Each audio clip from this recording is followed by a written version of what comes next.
نبی پاک صلی اللہ تعالیٰ علیہ وسلم کے وہ سارے صحابہ کون ہیں؟ السابق النجوم، یہ حضور کی چاروں جانب یہ چمک رہے ہیں، انہیں خود میرے نبی پاک نے ستارے فرمایا۔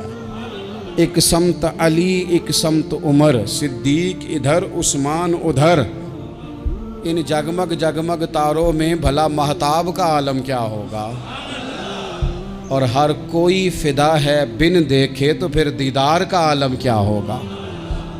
تو نبی پاک صلی اللہ علیہ وسلم نے یہ وہ موقع تھا 9 ذی الحج میدان عرفات، حضور صلی اللہ علیہ وسلم نے ظہر کی نماز ادا فرمائی اور پھر کچھ توقف کے بعد حضور کے لیے اونٹنی پر کجاوا سجایا گیا۔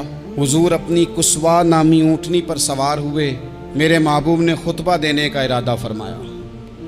رب کریم نے ارشاد فرمایا الیوم اکملت لکم دینکم، آج میں نے تمہارے لیے تمہارا دین مکمل کر دیا ہے، مکمل ہو گیا دین، اس کے بعد کوئی اور دین نہیں آئے گا۔ اس آیت نے بتا دیا کہ حضور آخری نبی ہیں، دین مکمل ہو گیا، اب کسی اور پیغمبر کی، رسول کی، دین کی، کتاب کی ضرورت باقی۔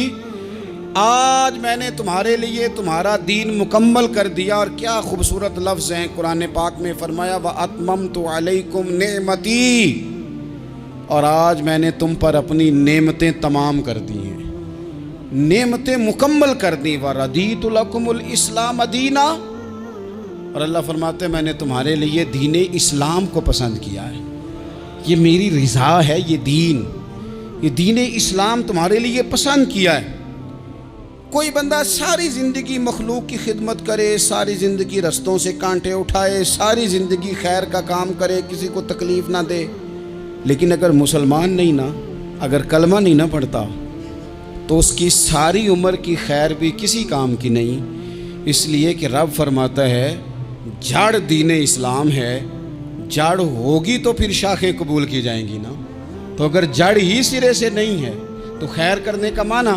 کچھ لوگ کفار کی، مشرکین کی تعریف کرتے ہیں کہ جناب بلے بلے اتنے ویلفیئر کام ہو رہے ہیں، تو یاد رکھو سب سے ضروری جڑ ہے۔ قرآن پاک میں رب تعالیٰ نے منافقین، مشرکین اور کفار کے اعمال کی بنیاد اس طرح کی بتائی ہے کہ جس طرح پتھر پر تھوڑی گرد پڑ جائے، ذرا ہوا کا جھونکا ہے یا بارش آئے تو پتھر صاف کا صاف ہو جاتا ہے۔ ان کے اعمال اس طرح کے ہیں۔ اس خیر کا کیا مطلب کہ جس خیر میں ایمان ہی شامل نہیں؟ جب تک بندہ مومن نہ ہو اس کا کوئی عمل بھی اللہ کی بارگاہ میں قابل قبول نہیں ہوتا۔ یہ آیت نازل ہو گئی، فرمایا دین مکمل ہو گیا۔ او میرے بھائیو، خدا را سوچو، کوئی شے مکمل نہیں دنیا میں، کوئی شے بھی۔ کروڑوں کا مکان بنا لو پھر بھی کوئی نہ کوئی نقص نکل ہی آتا ہے۔ کوئی دنیا میں شے مکمل ہے ہی نہیں۔ اگر کوئی شے مکمل ہے تو وہ مدینے والے رسول کا دین مکمل ہے۔ مکمل، جب ہم کہتے ہیں نا مکمل دین، تو لوگ سمجھتے ہیں تو شاید سادی سی بات ہے۔ یہ وہ والی بات ہے جو دنیا میں کہیں نہیں پائی جاتی۔ جب یہ آیت نازل ہوئی تھی نا، تو بخاری میں موجود ہے، ایک بہت بڑا یہودیوں کا عالم حضرت عمر فاروق رضی اللہ تعالیٰ عنہ سے کہنے لگا یہ جو تم پر آیت نازل ہوئی ہے نا کہ دین مکمل ہو گیا، یہ اگر ہم پر نازل ہوتی نا تو جس دن یہ آیت نازل ہوئی ہوتی ہم نے ہر سال اسی دن کو عید بنا لینا تھا کہ دین مکمل ہو گیا۔ الیوم اکملت لکم دینکم، دین مکمل ہو گیا، ہم تو عید بنا لیتے۔ تو حضرت عمر کہنے لگے ہم پر بھی بڑا فضل ہے، جس دن آیت نازل ہوئی تھی عرفہ کا دن بھی تھا اور جمعے کا دن بھی تھا، ایک نہیں دو عیدیں تھیں مسلمانوں کی، دو عیدیں تھیں مسلمانوں کی، دو۔ عزیز بھائی، دین مکمل اللہ نے دیا۔ اور حضرت عبداللہ ابن عباس رضی اللہ تعالیٰ عنہ نے تو ایک مقام پہ اس کا ذکر بھی کر دیا۔ جب ان سے کسی یہودی نے کہا نا یہ آیت ہمیں ملتی تو ہم عید مناتے، تو فرمایا تم ایک مناتے نا، ہماری 2 تھیں اس دن۔ جمعہ بھی تو مسلمانوں کی عید کا دن ہے نا۔ بہت سارے لوگ ہیں بیچارے جو کہتے ہیں اسلام میں عیدیں صرف 2 ہیں، اور وہ بھی صرف پریشانی انہیں عید میلاد النبی والے دن ہوتی ہے، اس کے آگے پیچھے نہیں ہوتی۔ حالانکہ نبی پاک علیہ السلام نے کہا ہر جمعہ بھی عید ہے، خود حضور نے فرمایا، لیکن وہ اڑ جاتے ہیں کہ نہیں عیدیں صرف 2 ہی ہیں۔ بھائی آپ یہ کہہ سکتے ہیں کہ اسلام کی معروف عیدیں 2 ہیں، اپنے معنی اور مفہوم کے لحاظ سے جس کو یوم عید کہا جائے وہ عیدیں دو ہیں۔